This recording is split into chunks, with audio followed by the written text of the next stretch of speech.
Bueno, buenas tardes. Aunque en realidad esta clase la estoy grabando domingo a las 11 de la mañana, pero bueno, sería buenas tardes en condiciones normales, digamos. Bien, vamos a empezar, voy a empezar yo el desarrollo de la unidad 2, de los temas que me corresponden dar a mí en la unidad 2. Y bueno, en esta primera clase vamos a ver lo que se conoce como PCM, ¿sí? Que es, podemos decir, una forma de digitalización de una señal analógica. PCM es Pulse Code Modulation, o sea, modulación por codificación de pulsos, o también por ahí se traduce en el español como modulación por codificación de impulsos.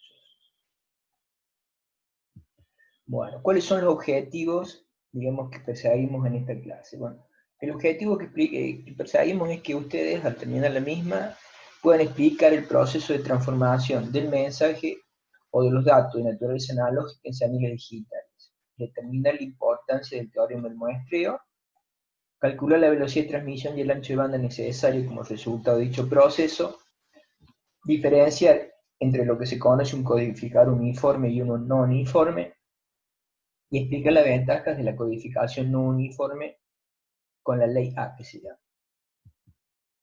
Bueno, vamos a retomar nuestro estudio de sistemas de comunicaciones a partir de este sistema básico que nos describe justamente el sistema, que está formado por una fuente de información que genera el mensaje, que es lo que se quiere transmitir. El transmisor toma ese mensaje, que hemos dicho lo convierte en una señal eléctrica, la cual es introducida dentro del canal de comunicación. En ese canal se acuerda el ruido y la función del receptor es tratar de recuperar de la señal recibida el mensaje para pasarlo al destinatario de la información. Nosotros nos vamos a centrar, como ven ahí, en la función que realiza el transmisor tomando el mensaje y convirtiéndolo en una señal. Ese mensaje puede ser de dos tipos, puede ser de naturaleza continua o discreto, y la señal también puede ser continua o discreta. ¿Sí? Eso nos da alternativas de procesamiento, digamos, de la información que realiza el transmisor, y vamos a ver que se puede, por ejemplo, pasar una señal de tipo discreto a continuo, o de continuo a discreto, o de continuo a continuo, pero con determinadas cantidades, o de determinadas diferencias en cuanto a lo que es mensaje y señal, o de discreto a discreto. Vamos a empezar entonces el estudio de procesamiento de la señal que hace el transmisor, suponiendo que tenemos una señal de naturaleza continua y el transmisor va a generar a partir de esa señal de naturaleza continua una señal discreta o digital. Es lo que llamaríamos digitalización de la señal. El procedimiento que transforma datos de naturaleza analógica continua en una secuencia binaria es al que llamamos PCM. Este proceso es llevado a cabo por circuitos que se conocen en parte, ¿cierto?, por conversores analógicos digitales, o dependiendo de la complejidad o de qué rama de la comunicación se utiliza, también se le llama código. Consiste lo que llamamos PCM en tres pasos, digamos. El primer paso es lo que se llama muestreo, el segundo paso es lo que se llama cuantificación, y el tercer paso es lo que se llama codificación.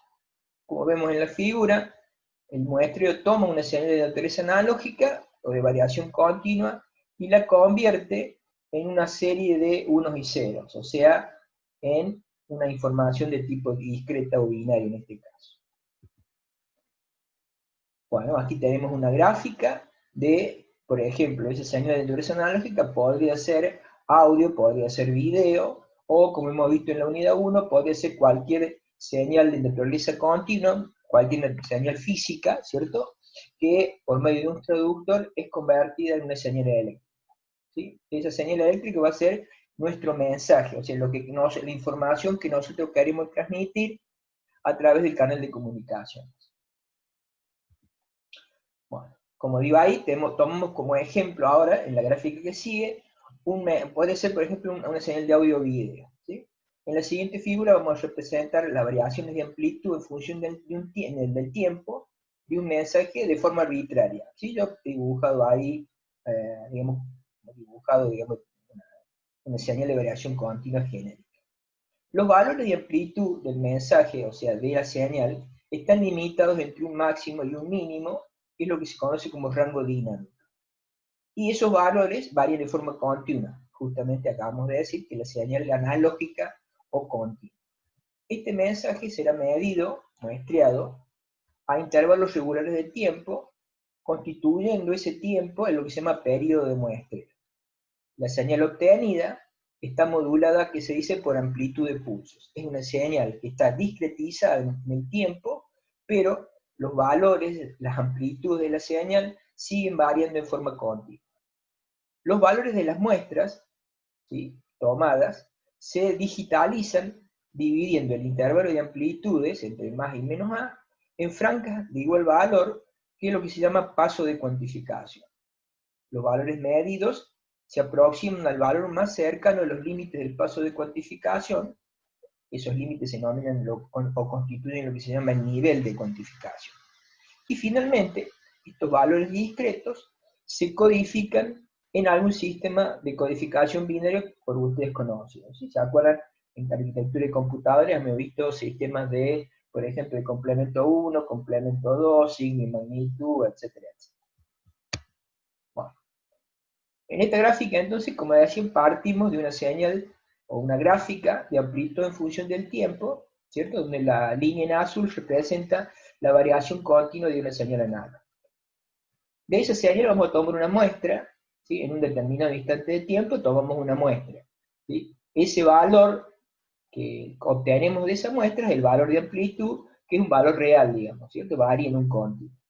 Pero no nos vamos a conformar, o sea, con tomar una muestra, ¿cierto? Sino que tenemos que tomar muestras, como dijimos, en forma periódica, ¿sí? Entonces, ahí hemos tomado muestras, digamos, en forma periódica. El espacio entre las muestras es lo que se llama el periodo de muestreo, ¿sí? O sea, el intervalo de toma de dos muestras consecutivas, en este caso, es lo que llamamos periodo de muestreo, ¿sí? Entonces, en consecuencia, hemos pasado, como decíamos, de un tiempo continuo a un tiempo discreto, ¿sí? Donde n, ahí tenemos t, el tiempo entre muestras, y n sería el número, t acá sería el tiempo de muestreo, o el periodo de muestreo, y n es el número de la muestra. ¿Sí? Por ejemplo, acá puede ser n igual a 0, n igual a 1, n igual a 2, n igual a 3, y así sucesivamente. La señal obtenida, esa señal en rojo que ven, que es la señal discretizada a través en el tiempo, el conjunto de muestras, digamos, es lo que se llama una señal PAM, o modulada por amplitud de pulsos. O sea, la salida del proceso de muestreo sería esta señal PAM. Una vez obtenida esa señal PAM, como dijimos, los valores de las amplitudes varían en un continuo todavía. Entonces, tienen que ser discretizadas, y eso va a ser la segunda etapa, que es lo que se llama la cuantificación. Entonces, en la cuantificación dividimos al intervalo de variación de amplitudes de ese rango dinámico en, ¿se acuerdan? Dijimos, pasos de cuantificación, ¿sí? Pasos de cuantificación, y siendo los extremos del paso de cuantificación lo que llamamos niveles de cuantificación, ¿sí? O sea, acá tenemos que el paso de cuantificación, en este caso sería de 1 voltio, ¿sí? ¿Sí? Y los niveles de cuantificación variarían, por ejemplo, entre -3, -2, -1, 0, +1, ¿sí? O sea, son los valores extremos, digamos, del paso de cuantificación, serían los niveles de cuantificación. ¿Ok? Por último, esa señal cuantificada, es decir, esta señal, digamos, los valores reales, como decimos, se aproximan a un valor discreto, ¿sí? Por ejemplo, este valor se aproximaría, por ejemplo, supongamos a 3, ¿sí? Este valor se aproximaría a 2, este valor que está acá se aproximaría a -1, etc. ¿Sí? Y obviamente al aproximarlo estamos cometiendo lo que se llama un error de cuantificación. ¿Sí? El error de cuantificación es el valor que, digamos, el error que se comete al cuantificar o discretizar el valor de la amplitud verdadera entre el valor de la amplitud cuantificada. Por último, lo que se hace es a ese valor cuantificado, ¿cierto? Que es un valor de tensión, se lo convierte, como dijimos, en un código conocido, ¿sí? A una señal, digamos, o a un número binario. Acá en este caso yo he utilizado, por ejemplo, complemento a 2 para codificar acá las muestras. ¿Sí?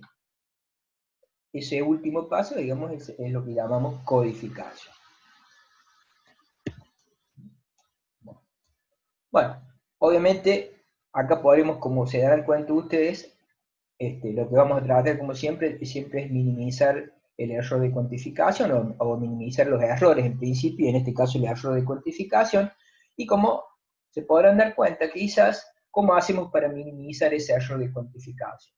Bueno, tenemos que hacer los pasos de cuantificación más chicos. Entonces lo que normalmente se hace es tomar una mayor cantidad de niveles, ¿sí? En este caso, por ejemplo, hemos duplicado la cantidad de niveles, y en esa manera hemos disminuido, por eso, como si vamos a demostrar, a la mitad, digamos, el error de cuantificación máximo, digamos, o sea, el máximo error que podemos cometer va a ser la mitad del anterior. Bueno, una vez generada la señal binaria, o sea, la señal discreta, esa señal discreta es convertida en una señal digital, esto va a ser motivo de la próxima clase, y es transmitida por el canal de comunicación. El receptor, en condiciones ideales, recibe esa señal, o sea, sin ruido, y debe reconstruir, a partir de los valores recibidos, la señal analógica original. Es decir, estos serían los valores recibidos, digamos, digamos, detectado una vez recibida la señal, y a partir de estos valores habría que, en un proceso inverso, ¿cierto?, conocer o poder reconstituir el valor de las muestras, y a partir del valor de las muestras, que ahí yo lo estoy simbolizando como puntos, reconstituir la señal original. ¿Sí? ¿Se dan cuenta? Bien. Bueno, ustedes se preguntarán, bueno, ¿y eso se puede hacer? ¿Cómo es esto? A partir de esa muestra, ¿cuántas muestras tenemos que tomar? ¿Cuántas muestras hay que tomar para reconstruir la señal original? Porque está claro que si acá tomásemos 4 o 5 puntitos nomás, esta curva que yo he aproximado así con línea de punto, cada vez se diluye más, digamos, ¿no? Cada vez es menos parecido, o sea, o menos evidente que se pueda reconstituir a partir de esas muestras la señal original. Obviamente podríamos tomar infinitas muestras, y si tomamos infinitas muestras tendríamos la señal original, ¿cierto? Pero ese no es el caso. Entonces, ¿cuántas muestras tenemos que tomar y qué errores vamos a cometer o se cometen en este proceso de modulación por codificación de pulsos? Esto lo vamos a ver a continuación. Bueno, entonces la cantidad de muestras está determinada por lo que se llama el teorema del muestreo. ¿Sí? El teorema del muestreo nos dice que una señal limitada en banda con componentes espectrales no más de Fmax, o sea, esa sería la frecuencia máxima que tiene la señal analógica, medida en Hertz, puede ser unívocamente determinada a partir de sus muestras, tomadas a intervalos regulares de tiempo, que llamamos, ¿se acuerdan?, el periodo de muestreo. Entonces, de acuerdo a lo dicho, el periodo de muestreo, o mejor dicho, de acuerdo a este teorema de muestreo, el periodo de muestreo tiene que ser menor o igual que 1 sobre 2 veces la frecuencia máxima de la señal que se quiere convertir por medio de PCM en forma discreta. O, tomando la inversa, ¿cierto? O sea, si hablamos de la inversa del periodo de muestreo, es lo que llamamos la frecuencia de muestreo, y que acá determinamos como Fs. La frecuencia de muestreo tiene que ser mayor o igual que 2 veces la frecuencia máxima de la señal. ¿Sí? Entonces, la frecuencia de muestreo, la regularidad con la que nosotros tenemos que tomar las muestras, tiene que ser por lo menos 2 veces mayor que la frecuencia máxima de la señal. ¿Sí? El límite inferior de esta desigualdad, digamos, o de esta fórmula, es la denominada frecuencia de Nyquist. ¿Sí? O sea, frecuencia de Nyquist es la frecuencia igual a 2 veces la frecuencia máxima de la señal. Bien. ¿Qué dice el teorema del muestreo? Bueno, acá he tomado una gráfica que hemos visto en la unidad 1, donde he supuesto, ¿cierto?, que la señal que vamos a muestrear es la señal que está en celeste, que como ven ustedes es la suma del primero al quinto armónico de Fourier, ¿cierto? O sea, estoy tomando esto como un ejemplo para que se vea que lo que se va a muestrear, ¿cierto?, que la frecuencia de muestreo tiene que ser por lo menos 2 veces la frecuencia máxima de la señal. En este caso, la señal que yo estoy tomando como máxima sería el quinto armónico, que sabemos es 5 veces la fundamental. O sea, en este caso, en azul, tenemos la fundamental, y en amarillo, ¿cierto?, tenemos la quinta armónica. Entonces, lo que nos dice el teorema de muestreo es que, en última instancia, lo que yo tengo que hacer es tomar por cada muestra, por cada periodo de la frecuencia máxima, 2 muestras. ¿Sí? Entonces eso es lo que he tratado de simbolizarles en esta gráfica, donde fíjense, yo he tomado 2 muestras de la señal, ¿cierto?, por cada periodo de la señal amarilla, ¿cierto? O sea, acá en este periodo tengo 2 muestras, en este periodo tengo 2 muestras. ¿Sí? Entonces lo que me dice el teorema del muestreo es que yo, para poder reconstituir esta señal, tengo que tomar como mínimo 2 muestras de la frecuencia más grande que tiene la señal. ¿Qué pasa si no es así? Bueno, entonces, si no cumplimos con esa regla, se produce un error que se conoce como aliasing. Bueno, entonces, veamos, primero vamos a ver qué pasa en el tiempo. Entonces, fíjense, acá yo tengo una senoidal que tiene frecuencia de 7 kHz. ¿Sí? Una frecuencia senoidal que tiene frecuencia de 7 kHz. Y esta misma senoidal, en la figura de abajo, tenemos la señal muestreada a razón de 10.000 muestras por segundo, ¿cierto? 10.000 muestras por segundo corresponde a una frecuencia de muestreo de 10 kHz, ¿cierto? Sabemos que 1 kHz son 1000 Hz, ¿cierto? Bueno, que, como estamos viendo, ¿cierto?, 10 kHz no es mayor que 14 kHz, que sería la frecuencia de muestreo que nos dice que tiene que ser el teorema de muestreo. ¿Sí? Entonces, en este intervalo, como decimos acá, hay 11 muestras, ¿cierto? ¿Qué pasa? En la figura, ahora, tenemos la señal que vemos en rojo, ¿cierto? Es la señal que hemos podido reconstituir a partir de esas 11 muestras, y como vemos, no corresponde a la señal original de 7 kHz, sino a una señal de 3 kHz. ¿Se dan cuenta? O sea, ahí hemos cometido un error, ¿cierto?, por muestrear por debajo de la frecuencia de muestra. Incluso, ¿sí?, la señal reconstruida a partir de esas muestras, ¿cierto?, podría ser o coincidir con una señal de 13 kHz, como la muestra en amarillo. ¿Sí? Entonces, fíjense, puede ser que no va a ser ni 7, la original, en este caso 3, o puede ser 13, ¿sí?, como en esta otra. ¿Sí? Esto que nos dice, y es lo que dice justamente el teorema de muestreo cuando nosotros muestreamos por debajo de la frecuencia de muestreo. El teorema de muestreo dice, bueno, aparecen frecuencias que no estaban presentes en la señal original, ¿sí?, y esas frecuencias que no estaban en la señal original es lo que se conoce como aliasing. ¿Sí? Entonces, todas las señales de la forma n, un entero, por fs, la frecuencia de muestreo, más menos f, la frecuencia original, para un entero n, son aliases, por eso se llama aliases, ¿sí? O sea, un alias, ¿se acuerdan? Es como un sobrenombre, ¿verdad?, de la frecuencia f muestreada a razón de f sub s muestras por segundo. ¿Sí? Entonces, para el ejemplo, por ejemplo, ¿se acuerdan? La frecuencia de muestreo era 7, ¿cierto? Entonces vamos a tener todas las frecuencias que sean n por fs, ¿cierto?, más menos f. ¿sí? Más menos f. Entonces, como dijimos anteriormente, la frecuencia de la señal era 7 y la frecuencia de muestreo era 10 kHz. ¿Sí? Entonces acá tendríamos, si n es igual a 1, tendríamos 10 más menos 7. Entonces tendríamos 10 menos 7 sería 3, 10 más 7 serían 17, para n igual a 1. Para n igual a 2, ¿cierto? Sería 2 por 10, 20, 20 menos 7, 13, o 20 más 7, 27, ¿sí? Entonces, habrían, como ven, muchas, ¿cierto?, frecuencias que aparecen y que no estaban presentes en la frecuencia original, ¿sí? Eso es una vista de lo que es el aliasing en función del tiempo, ¿sí? Ahora, ¿qué pasa entonces cuando la frecuencia de muestreo es igual a 2f? O sea, cuando la frecuencia de muestreo coincide con el mínimo permitido teórico, que sería 2 veces la frecuencia máxima de la señal.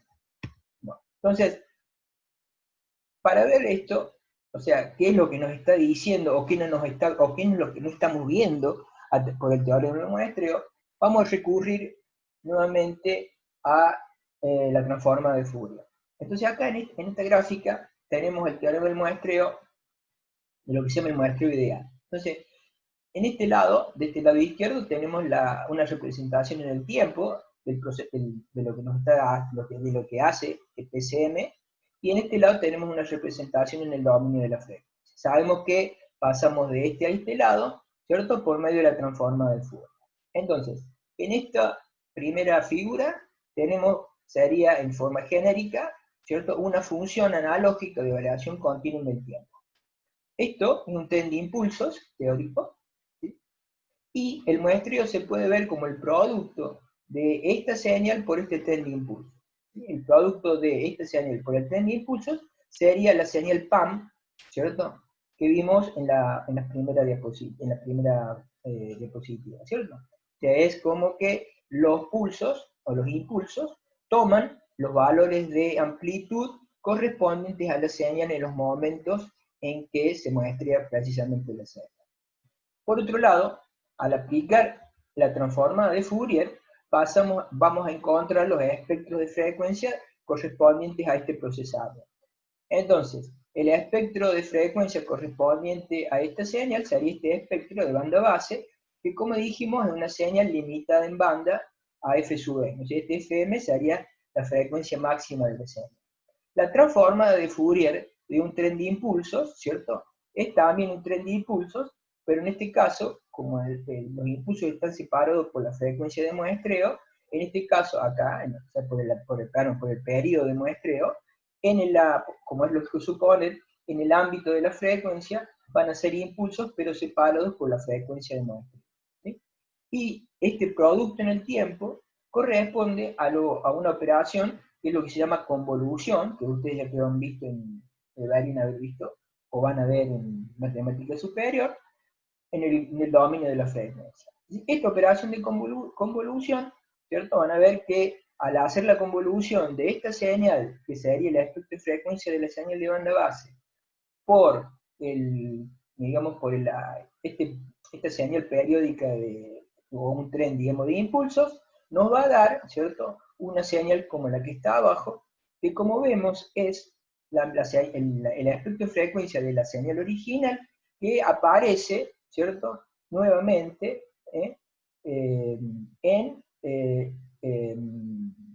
o corresponde, ¿cierto?, a cada uno de los impulsos que responden a la frecuencia de muestra, ¿sí? O sea, este sería entonces el espectro de frecuencia de la señal muestreada, y como vemos son réplicas del espectro de la señal de banda base en valores correspondientes a múltiplos de la frecuencia de muestra. O sea, acá tenemos fs, pero corresponde, esto se va a ser más infinito y hacia menos infinito, habrá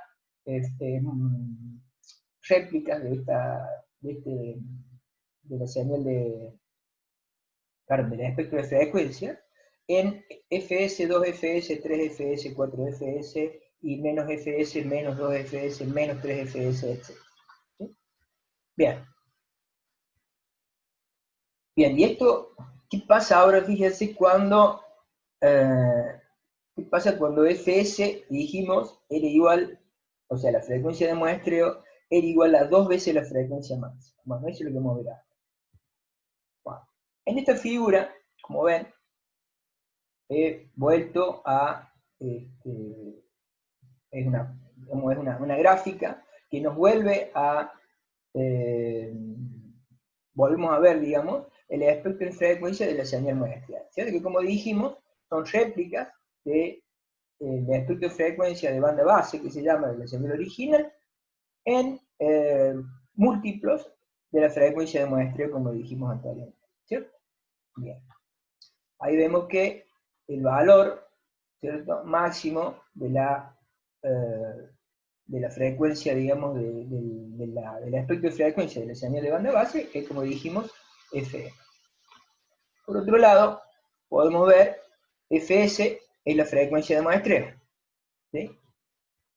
Y se puede ver que este valor en rojo, ¿cierto?, es el mismo valor este que está acá. Por lo tanto, acá podemos ver que la frecuencia de muestreo es mayor que 2 veces la frecuencia máxima de la señal, ¿sí? Entonces se cumple que la frecuencia de muestreo es 2 veces la frecuencia máxima de la señal. O sea, esto cumple con el teorema del muestreo. Ahora fíjense, ¿qué pasa? ¿Cómo hago entonces yo en el receptor, o cómo hace el receptor para recuperar la señal original? Y bueno, es fácil, fácil gráficamente. Lo que hacemos es poner un filtro pasa abajo, ¿sí?, como el que acabo de poner ahí en rojo, con lo cual eliminamos, ¿cierto?, todas las réplicas en frecuencias superiores a la frecuencia de muestreo, ¿sí? Y yo a partir de lo que queda, ¿qué es lo que queda? Lo que queda es precisamente el espectro de frecuencia de la señal original, puedo recuperar, ¿cierto?, en el tiempo, la señal que yo había enviado. Ahora bien, ¿qué pasa si la frecuencia de muestreo, ¿cierto?, es menor que 2 veces la frecuencia máxima de la señal? Y bueno, si la frecuencia de muestreo es menor, obviamente, ¿qué va a pasar? Las frecuencias, perdón, al ser menor, es como esta frecuencia se va a ir acercando, ¿cierto?, hacia la izquierda, ¿sí? Va a llegar un límite, en el límite, ¿cierto? ¿Cuál va a ser el límite? El límite va a ser precisamente el punto donde la frecuencia de muestreo es 2 veces la frecuencia máxima de la señal, que es justamente la frecuencia de Nyquist.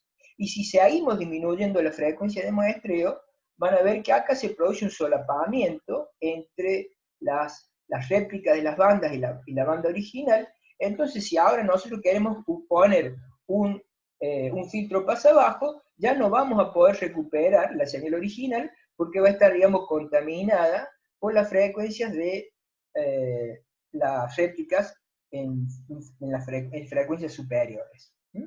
Entonces, eso es precisamente lo que decíamos, que van a aparecer réplicas de la frecuencia que no estaban en la señal original, que anteriormente las vimos en el tiempo, y que ahora las estamos viendo en el dominio de la frecuencia, ¿cierto? Ese error entonces que se comete al muestrear la señal por debajo de 2 veces la frecuencia máxima de la señal, es lo que se conoce como aliasing.